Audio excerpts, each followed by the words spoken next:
வாழ்க வையகம், வாழ்க வையகம், வாழ்க வளமுடன்.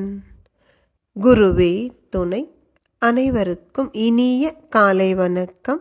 ஆசான் அருட்தந்தை வேதாத்ரி மகரிஷி அவர்களது ஞான களஞ்சிய கவிதைகள் பார்த்து கொண்டிருக்கிறோம். இன்று கவியன் 62 பொருளாதார மாற்றம் என்பது தலைப்பு. உடைமை தனி மனிதருக்கு உரிமையாக ஒப்புக்கொண்டே வாழும் முறையினின்று உடைமை சமுதாயத்தின் சொத்தாய் மாற்றும் ஒரு முறையை பின்பற்றும் மாற்றம் வேண்ட உடைமைகளின் உரிமையுள்ளார் உளம் ஒப்பாமல் ஒன்றிணைந்து கிளர்ச்சியினை தோற்றுவார்கள். உடைமைகளும் உயிர்களும் பாழ்படும். அதன் பின் ஒற்றுமைக்குச் செல்வர்களே இணங்க வேண்டும்.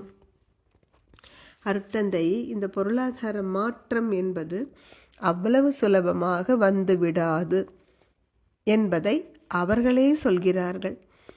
பொதுவாக இன்றைக்கு நம்ம எப்படி வாழுகின்றோம் என்றால், தனி மனிதர் சொத்துரிமை இதுதான் இன்று உலகம் முழுவதும் ஏற்றுக்கொள்ளப்பட்ட ஒரு பொருளாதார முறையாக இருக்கிறது.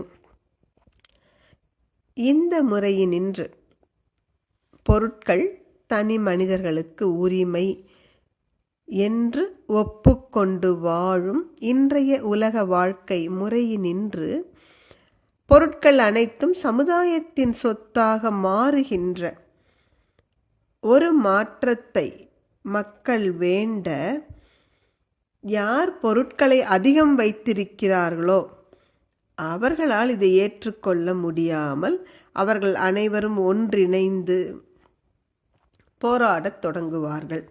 இயல்புதானே. இவர்கள் கஷ்டப்பட்டு உழைத்து அல்லது ஏதோ அறிவை கொண்டு திறமையை கொண்டு எக்கச்சக்கமாக பொருள் சேர்த்து வச்சுருக்காங்க. அது எல்லாருடனும் பகிர்ந்து கொள்ளணும்னா அவ்வளோ லேசில் மனசு வருமா? அப்போ இந்த போராட்டத்தின் விளைவாக பொருட்களும் பாழ்படும், பல உயிர்களும் நாம் இழக்க நேரிடும். அதன் பிறகுதான் செல்வர்கள் தாமாக முன் வந்து இந்த ஒற்றுமைக்கு, பொருளாதார ஏற்றத்தாழ்வை நீக்கி எல்லோரும் எல்லாமும் பெற வேண்டும், இங்கு இல்லாமை இல்லாத நிலை வேண்டும் என்கின்ற அறிவின் உயர்வுக்கு இணங்குவார்கள். நன்றி. வாழ்க வளமுடன்.